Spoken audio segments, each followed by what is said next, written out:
આજની ધર્મકથા. પ્રણામ.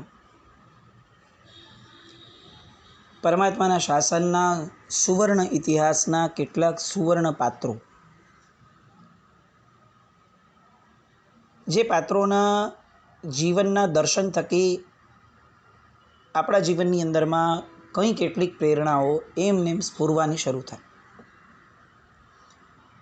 જેમના જીવનના નાના નાના ઘટક પ્રસંગો જોતાં એવું લાગે કે કેટલીય બધી આપવીતી આપણે પ્રભુને કહેવા જેવી છે કે જુઓ પ્રભુ, અમારું જીવન કેવી દરિદ્રી અવસ્થામાં આવી ગયું.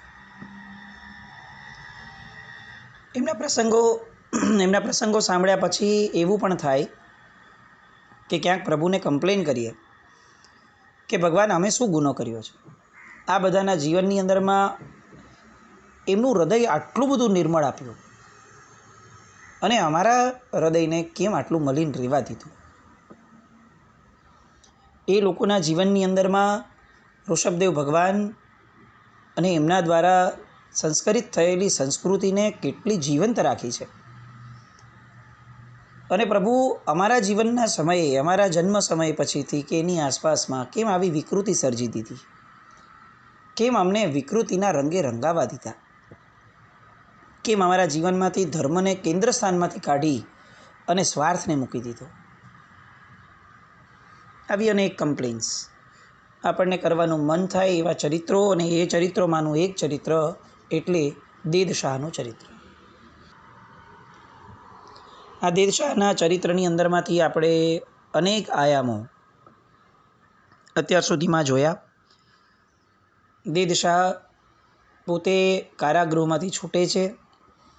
આ બાજુ જે અશ્વ પર બેસી અને દૈવત્વ સાથે એક અજાણી જગ્યાએ આવી જાય છે, ત્યાં જ સામેથી પોતાના પત્ની વિમલશ્રીને આવતા પણ એમને જોયા. બંનેની વચ્ચે વાર્તાલાપ ચાલુ થાય છે. કોણ પેલા પોતાની આપવીતી કહે, કારણ કે બંનેઓને આશ્ચર્ય છે કે બંનેઓ અહીંયા ક્યાંથી આવ્યા. કોઈ પણ જાતના સંકેત વગર જ્યારે મિલન થાય, કોઈ પણ જાતની પૂર્વ પ્લાનિંગ વગર, કોઈ પણ પૂર્વ ભૂમિકા વગર જ્યારે મિલન થાય અને મનની અંદર સહજપણે કોક પ્રત્યે લાગણીઓ નીકળે, ત્યારે સમજવું કે આ પૂર્વભવના સંબંધો છે. દેદશાહ અને વિમલશ્રી, આ બંનેનું જીવન જોતાં એવું લાગે કે they were actually made for each other. આ ઇંગ્લિશના શબ્દની પણ એક સરસ મજાની કરામત છે. પ્રશ્ન થાય કે કેવી રીતે નક્કી થાય કે they are made for each other? તો ત્યારે એના જવાબમાં પણ ફક્ત એક સ્પેલિંગનો ચેન્જ, એક શબ્દ, એક આલ્ફાબેટ ઓછું કરી અને જવાબ આપી દે, the one who is made for each other, MAD. And such two people, when two such people meet, they are made for each other. જ્યારે બે વ્યક્તિઓ એકબીજા માટે પાગલ હોય ત્યારે એ વ્યક્તિઓ એકબીજા માટે જ બન્યા છે એવું નક્કી થાય. અહીંયા વિમલશ્રી અને દેદશાહ, they were made for each other અને they were made for each other. બંને બેઠા છે, એકબીજાને આગ્રહ ચાલે છે કે તમે આપવીતી કહો, તમે આપવીતી કહો, પહેલાં તમે બોલો. અને ત્યારે સ્ત્રીનું સંવેદનશીલ હૃદય એ જતું કરવા માટે જ સર્જાયું હોય છે. પુરુષ અને સ્ત્રીના હૃદયમાં એક મેજર ડિફરન્સ આ છે કે પુરુષને હંમેશા ક્યાંક ને ક્યાંક પોતાનો આગ્રહ એ ફોકસમાં હોય, અને સ્ત્રીના જીવનની અંદરમાં જતું કરવું એનો આગ્રહ હંમેશા ફોકસમાં હોય. અને એટલે જ પુરુષ વ્યવસાય ચલાવી શકે છે પોતાનાપણું ઊભું કરીને, અને વ્યવસાયમાં આગળ વધી શકે છે, પણ એને ખ્યાલ છે કે ઘર ચલાવવા માટે તો જતું કરવું એ વૃત્તિ જ મહત્ત્વની છે, અને એટલે ઘર સ્ત્રી ચલાવી શકે. વિમલશ્રીએ શરૂ કર્યું. પતિદેવ, મધ્યાહ્નની ઘડી થઈ ગઈ હતી અને આપ પધાર્યા નહીં, એટલે મને કેટલાક અમંગલના ઈંધાણ વર્તાવા લાગ્યા. એટલે મેં એક સેવકને રાજ્યસભામાં મોકલ્યો. એ પાછો વળ્યો એણે આપનો સંદેશો કીધો, મારી ધારણા સાચી પડી. આપે એવું કહ્યું હતું કે હમણાં મારા માથામાં બહુ જ પીડાઓ પડી છે, એટલે તું નશ્ય લઈ લેજે. એટલે મને આ નશ્ય જે શબ્દ છે એ કેટલોક સાંકેતિક લાગ્યો. હજી આપ ગયા ત્યાં સુધીમાં નિરોગી હતા અને રાજ્યસભામાંથી સંદેશો આવે છે કે મને માથામાં દુખાવો પડ્યો છે, એ અશક્ય હતું. એટલે મને તરત લાગ્યું કે આપ કોઈ રાજકોપના ભોગ બન્યા હશો. એટલે સાહજિકપણે મને પ્રશ્ન થયો કે હવે મારે શું કરવાનું અહીંયા રહીને. એટલે મેં આપના બીજા વાક્ય તરફ વધારે ફોકસ કર્યું, જેમાં આપે એમ કહ્યું કે તું નશ્ય લઈ લેજે. એમાંથી મને આ નશ્ય શબ્દ જે છે એ નાસી જવું એ રૂપે મને સમજાયો. અને મને એમ થયું કે તમે મને ભાવિનું માર્ગદર્શન આપી રહ્યા છો. તમે મારા ધણી છો. તમને કોઈ પણ આફત આવશે ત્યારે સૌથી પહેલાં તમે તમારો નહીં, તમે મારો વિચાર કરશો. એટલે તમે જેવું કહ્યું કે માથું દુખે છે, મને સમજાયું કે તમે મુસીબતમાં છો. અને એટલે તરત મને ક્લિક થયું કે હવે જે બીજો શબ્દ આવશે એ ચોક્કસપણે મારી માટેનો આવશે, મારી માટેનું કોઈ ઇન્સ્ટ્રક્શન હશે. કારણ કે પહેલો વિચાર તમને મારો જ આવશે. અને એટલે આ નશ્ય શબ્દનો અર્થ મેં એ રીતે પકડ્યો કે તમે મને નાસી છૂટવા માટે કહો છો. એટલે મને એમ થયું કે નાસી છૂટવું હોય તો એમને એમ તો નાસી છૂટાય નહીં.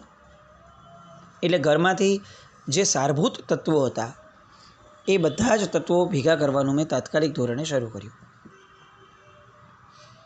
એ બોલતા હતા વિમલશ્રી, પણ દેદશાહનું મન એક મુખ્ય વસ્તુની અંદરમાં લપેટાયેલું હતું કે પેલા સુવર્ણના આમનાઈનું શું થયું.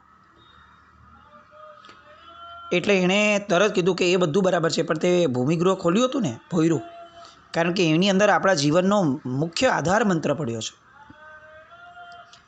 અને બહુ સહજતાથી વિમલશ્રીએ કીધું કે હો, એ કઈ રીતે બોલાય. સૌથી પહેલાં જ મેં ભૂમિગૃહ ખોલ્યું હતું. સોનાને પણ હું પછી અડી. પહેલાં મેં સુવર્ણ સિદ્ધિનો આમનાઈ વિધિ જે પત્રમાં લખ્યો હતો એ પત્ર લીધો, અને પછી જેમ બને એમ જેટલું જલ્દી નીકળી શકાય એટલું જલ્દી નાસી છૂટવાની મેં તૈયારી કરી. નગરનો દરવાજો બહાર હતો, ભાર તો ઘણો હતો. એટલે મને પણ એમ થયું કે આ તો કંઈક રાજાએ ચોકી પહેરો નગર ઉપર પણ ગોઠવી દીધો હશે, ગેટ ઉપર. એટલે મેં વેશ પરિવર્તન કર્યું. કોઈને પણ શંકા ન પડે એવો વેશ પહેરી અને હું નીકળી, અને જાણે એક ભાર વેઠતી હો એ રીતે આ સોનું અને આમનાઈ પત્ર વગેરે લઈ અને હું ભાર વેઠતી વેઠતી એ જ નગરના દ્વારપાળોની સામેથી નીકળી ગઈ, અને કોઈને શંકા પણ ન પડી. મારો રસ્તો આમ નિર્વિઘ્ન રહ્યો, પણ રાતની રજરપાટ હતી એટલે થોડીક થાકી હતી. એક બે જગ્યાએ ક્યાંક મને ભય પણ લાગતો હતો. પણ એ સમયે મને એમ થતું હતું કે હું મારા ભયની ચિંતા કરું તો એ કેટલું ખોટું થશે, કારણ કે અત્યારે તમે એકલા છો. અને એટલે એક જગ્યાએ બેસી અને મેં સ્તંભન પાર્ષદ ભગવાનની ભક્તિ શરૂ કરી હતી કે ભગવાન, ગમે તેમ કરી અને મારા ધર્મપતિને આ મુસીબતમાંથી બહાર કાઢશો. અને એક ભગ્ન દેવગૃહ આવ્યું, જીર્ણ થયેલું એક જિનાલય જેવું કંઈક દેખાતું હતું જંગલમાં. ત્યાં મેં મારી ગઠરી મૂકી અને બહાર આવીને દૂર નજરી નાખી. રાતનો વિસામો કેટલોક અંશે મેં ત્યાં કર્યો હતો, અને દૂર નજર નાખી તો ખબર નહીં કેમ મારી રોમરાજી વિકસ્વર થવા લાગી.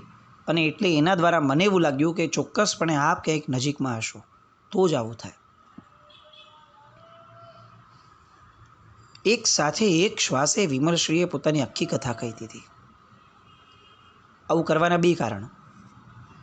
એક તો સ્ત્રી હંમેશા એક્સપ્રેશનની ભૂખી હોય, એને એક્સપ્રેસ થવું હોય. નાનપણથી લઈને સાવ નાનકડી દીકરીથી લઈ અને વૃદ્ધ થયા પછી મૃત્યુના દ્વારે પણ ઊભી હશે ને તો પણ સ્ત્રી માટે બહુ મહત્ત્વનું શું હશે? પોતાનું એક્સપ્રેશન. એને પહેલેથી અને હંમેશ માટે એક ધારણા હંમેશા રહે કે મારે પોતાને વ્યક્ત કરવી છે, મને કોઈ સાંભળે, મને કોઈ સમજે. અને એ જ અપેક્ષાએ વિચાર કરીએ તો પુરુષ એ મૌનનો વાહક છે. એને તમે પૂછો એટલું કે સામેથી કદાચ બહુ પ્રેમ હોય તો કેટલીક વસ્તુ સામેથી એક્સપ્રેસ કરે, પણ એનું એક્સપ્રેશન મર્યાદિત જ હોય. અને એક્સપ્રેશન ન થાય તો ધૂંધવાટ ન આવે. પણ સ્ત્રીની અંદરમાં એ નાનકડી બાળકી હોય કે વૃદ્ધ હોય, એને એનું એક્સપ્રેશન ન મળે તો એક ધૂંધવાટ આવી જાય. કારણ કે આ કુદરતી છે. કુદરતે જે રચના કરી છે દેહની, એ રચનાની અંદરમાં આવા કેટલાક ગુણો, સ્ત્રીણ ગુણો અને કેટલાક પૌરુષત્વવાળા ગુણો, આ બંને અલગ અલગ નિર્માયા. એક શ્વાસે પોતાનું એક્સપ્રેશન આપી દીધું, કારણ કે પોતાને એક્સપ્રેસ થવું હતું. અને બીજું કારણ કે પોતાને પોતાના પતિની આપવીતી સાંભળવાની ઉતાવળ હતી. મારું તો બરાબર છે, બધું બરાબર થઈ ગયું, પણ તમે આવડા મોટા સંકટમાંથી કઈ રીતે બહાર આવ્યા? લગ્ન જીવનનું કેન્દ્ર બિંદુ કહી શકાય એવો આ ગુણ. પોતાની તકલીફ હંમેશા નાની લાગે અને પોતાના પ્રિય પાત્રની તકલીફ હંમેશા મોટી લાગે. પોતાની તકલીફ દૂર થઈ એનો એટલો આનંદ ન હોય જેટલો સામાની તકલીફ દૂર થઈ એનો આનંદ હોય. લગ્નના કેટલાક વચનો ફેરા ફરતી વખતે અપાય અને એમાં સ્ત્રી આગળ હોય અને પુરુષ જે રીતે એ ફેરાઓની વિધિ આપણે ત્યાં મુકાણી. મૃત્યુ આવશે તો તારી પહેલાં હું ભેટીશ, આવી આખી એકબીજાને વચન આપવાની કલ્પના, વચન આપવાની આખી વિધિ, આ બધી વિધિઓ દર્શાવે છે કે આ સંબંધ એ પવિત્રતાનો સંબંધ છે. આ જીવ મૈત્રીનો પાયો છે. જેને પોતાની માટે જેણે પોતાનું સર્વસ્વ છોડ્યું, પિયર આખું છોડ્યું, એના પ્રત્યે પણ જો જીવ તું મૈત્રી નહીં કેળવી શક તો તું સર્વ જીવો પ્રત્યે મૈત્રી કેળવનારા તીર્થંકરનો ભક્ત કઈ રીતે ગણાઈશ? જે અજાણ્યાઓ સાથે, અરે એકેન્દ્રિય સાથે પણ મૈત્રી કરવાની વિચારણાવાળા છે, એવા દેવનો ભક્ત તું તારા દ્વારે આવેલી, તારા નામ પર બધું જ છોડીને આવેલી એવી એક વ્યક્તિ માટે પણ જો તું પ્રીતિ ન કેળવી શકે, મૈત્રી ન કેળવી શકે, તારા સ્વાર્થમાંથી બહાર નીકળી અને એને તારા પોતાના કુંડાળામાં ન લઈ શકે, તો તું ધર્મની વાત કયા મોઢે કરીશ? એક આખી આવી કલ્પના. અને બીજી અપેક્ષાએ વિચાર કરીએ, બીજી બાજુએ વિચાર કરીએ તો પોતાનું સર્વસ્વ છોડવા દ્વારા સ્ત્રી જાણે એમ કહી રહી છે કે આજે તમે મારા પ્રિય પાત્ર છો અને હું તમારા માટે નાનપણથી હું જ્યાં જન્મી મોટી થઈ, જેણે મને મારા રાગને પોષ્યો છે, જેણે મારા દેહને પોષ્યો છે, એવા તમામને ફક્ત તમારા નામે છોડું છું. એટલા માટે કે કારણ કે મારે એક સંસ્કાર પાડવો છે.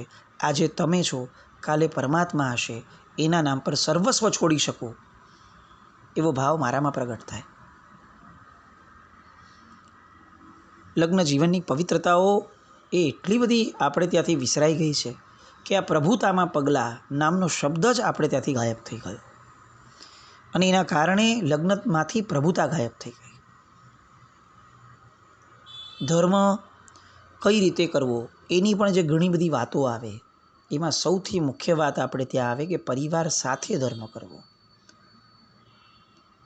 આજે બહુ જ દયનીય સ્થિતિ લાગે કે પરિવારમાંથી દરેક વ્યક્તિની દિશાઓ અલગ હોય. પિતાશ્રીની અલગ દિશા ધંધાની, માતાની દિશા અલગ મંડળ વગેરે સામાયિક વગેરે ધર્મની, દીકરાઓની દિશા અલગ એજ્યુકેશનની હોય કોકની, ને કોકની રખડવાની હોય, આખું ઘર અલગ દિશામાં જતું હોય. આ બધા વચ્ચે સુમેળ થવો, એકચ્યુઅલી એનું નામ ધર્મ હતું. પણ આપણે સ્વધર્મો ભૂલાવી અને ધર્મ કરતા થઈ ગયા, સ્વધર્મોની ઉપેક્ષા કરીને ધર્મ કરતા થઈ ગયા, અથવા સ્વધર્મની ચિંતા કર્યા વગર ધર્મ કરતા થઈ ગયા. એટલે પાયાનો ધર્મ રહી ગયો. આપણે નર્સરી નથી ભણવી અને સીધી 5th એક્ઝામ આપવી છે. અહીંયા દેદશા અને વિમલશ્રી વચ્ચે એ બધા જ પાયાઓ બહુ યોગ્ય જગ્યાએ હતા. દેદશાના મનની અંદરમાં જે ગઠરી હતી, એ ગઠરી વિશે જ્યારે એણે સાંભળ્યું એવું તરત એને ધરપત થઈ, પણ હજી પૂરો નિશ્ચિંત નહોતો થયો. કારણ કે પુરુષ છે, જ્યાં સુધી પોતે જોશે નહીં ત્યાં સુધી એને વિશ્વાસ થશે નહીં. અને એટલે તરત જ એણે કીધું કે પેલા એ ગઠરી લઈ આવ, નહીં તો કિનારે આવેલું વાહન ડૂબી જાય એવું ન થઈ જાય.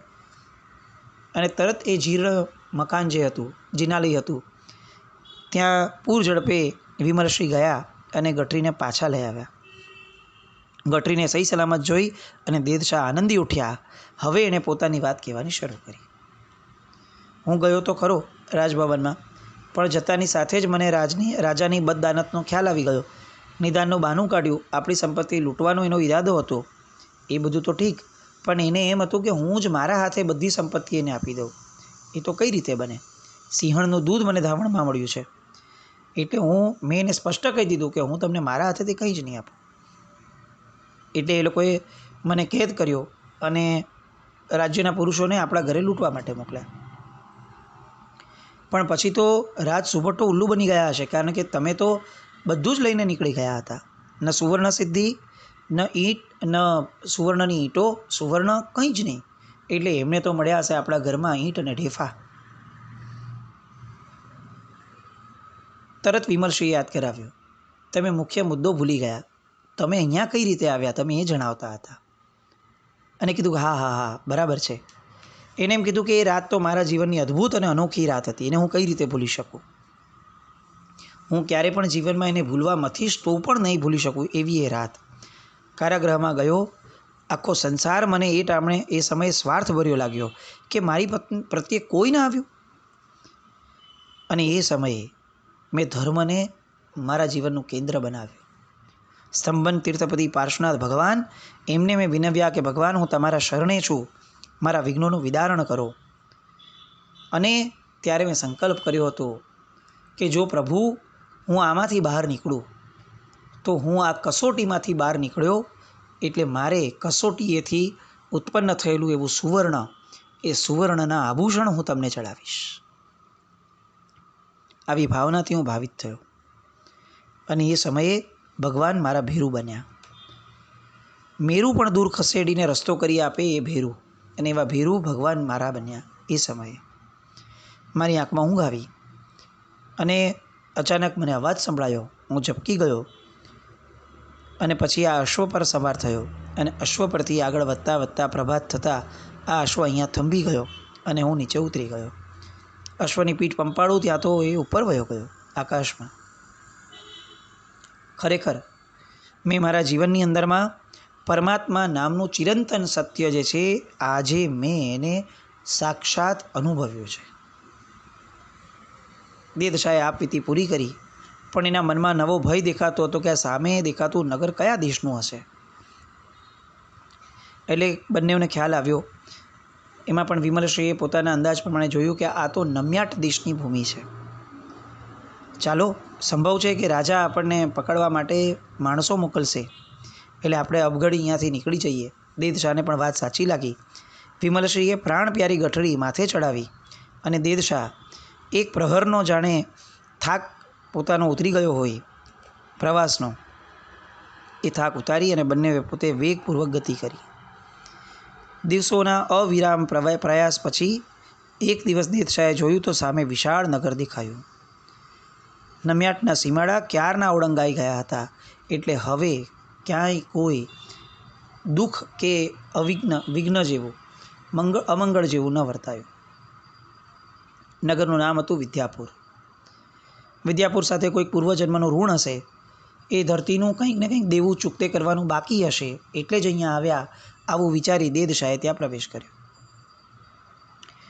અને નગર પણ એવું સુંદર, બધી વાતો મનમાં ઉપસે રાખી. અને અચાનક દેદશાહ એ નગરીમાં પ્રવેશતા, નગરી જોતાં જોતાં વિમલશ્રીને એણે કીધું કે અરે, મારા માથે તો ઋણ છે. વિમલશ્રીએ પૂછ્યું કે શેનું ઋણ? એટલે તરત જ એમણે કીધું કે ભગવાન સ્તંભન તીર્થાધિપતિની પૂજા સુવર્ણના અલંકારથી કરવાનો મારો સંકલ્પ હજી અધૂરો છે. અને ત્યારે વિમલશ્રી એમને જણાવે છે કે તો કાલે જ અહીંયાના સુવિખ્યાત એવા સુવર્ણકાર પદ્મપાણીને બોલાવો અને 2 નમૂન અલંકાર તૈયાર કરવાનો આદેશ આપો. અને એ રાત દેદશાહની પોતાના મનની અંદરમાં પદ્મપાણી, જે સુવર્ણકાર આખા રાજ્યમાં અને દેશમાં એ પ્રસિદ્ધ હતો, એ પદ્મપાણી, એના વિચારમાં દેદશાહની રાત્રિ વીતે છે. દુનિયા દંગ રહી જાય એવા 2 નમૂના આભૂષણો તમારે તૈયાર કરવાના છે. સુવર્ણ મારું અને સૌંદર્ય તમારું, અને સમર્પણ એ સ્તંભન તીર્થાધિપતિને. બસ આ વાક્ય આખી રાત એના મનની અંદરમાં ચાલે છે. સુવર્ણ મારું, સૌંદર્ય તમારું અને સમર્પણ સ્તંભન તીર્થપતિ. બીજા દિવસની સવાર થાય છે, પદ્મપાણી આવે છે. એ જ રીતે એને વાત કરાય છે. સોનું વગેરે લઈને પદ્મપાણી રવાના થાય છે. અને હવે વિદ્યાપુરથી સ્તંભન તીર્થની યાત્રાએ નીકળેલ દેદશા એક દિવસ એણે સાગરના સુસવાટા સાંભળ્યા અને જે આભૂષણો જોયા, જેમાં પેલા પદ્મપાણીએ પોતાનો પ્રાણ રેડી દીધો હોય એવા સુંદર અદ્ભુત આભૂષણો, એની સાથે દેદશાહે સ્તંભન તીર્થની અંદરમાં પગ મૂક્યો. આનંદનું નૃત્ય એના રોમ રોમમાં ચાલુ હતું. જેમના સહારે પોતાના જીવનમાં અદ્ભુત ચમત્કાર નોંધાયો હતો, એ સ્તંભન પાર્શ્વનાથ ભગવાનને જોતા દેદશાહનો મનમયુર જાણે પીચ કલા સાથે નૃત્ય કરવા માંડ્યો હોય. અને એમણે ત્યાં પોતાના સુવર્ણ અલંકાર એ ભગવાનને ચડાવવા માટેની વાત કરી. આખા સ્તંભન તીર્થમાં વાત ફેલાઈ ગઈ કે દેદશાહ વિદ્યાપુરથી આવ્યા છે, પદ્મપાણીનું સૌંદર્ય એમની સાથે છે. ચાલો ચાલો બધા જ આ 2 નમૂન અને બેજોડ કહી શકાય એવા અલંકારોના અને પરમાત્માના દર્શન કરવા માટે જઈએ. પદ્મપાણીની શિલ્પકલા પર એ સમયે સ્વસ્તિકો પુરાયા. આખો પ્રદેશ જાણે પદ્મપાણીનું નામ પડતું એટલે ચોંકી જતો અને આનંદ પામી જતો. લોકોનો મેળો જામ્યો અને શુભ પડે સ્તંભન તીર્થના અધિપતિને સુવર્ણ અલંકારથી દેદશાહે મઢી દીધા. અને જનજીભેથી એક જ પુકાર નીકળતો હતો, ધન્ય પદ્મપાણી, તારી આ કલા બળભાગી છે કે જેણે જીનેશ્વર ભગવંતના અંગને પ્રતિષ્ઠાન પામ્યું. દેદશાહનો આનંદનો સાગર માજા મૂક્યો. દેવ ઋણમાંથી મુક્ત થયાનો એણે આનંદ મૂક્યો. 3-4 દિવસ સુધી સ્તંભન તીર્થની યાત્રા કરી અને પછી દેદશાહ ફરી પાછા વિદ્યાપુર આવ્યા. અને આ વિદ્યાપુર આવ્યા પછીથી યોગીને આપેલું વચન એમને યાદ આવ્યું. એ કયું વચન અને કઈ રીતે આ વિદ્યાપુરની અંદરમાં એ વચન પૂર્ણ થાય છે, એ જોવા, સાંભળવા, માણવા આવતીકાલે ફરીથી મળીએ. જીનાજ્ઞા વિરુદ્ધ કંઈ પણ બોલાયું તો મિચ્છામિ દુક્કડમ. જૈનમ જયતિ શાસન.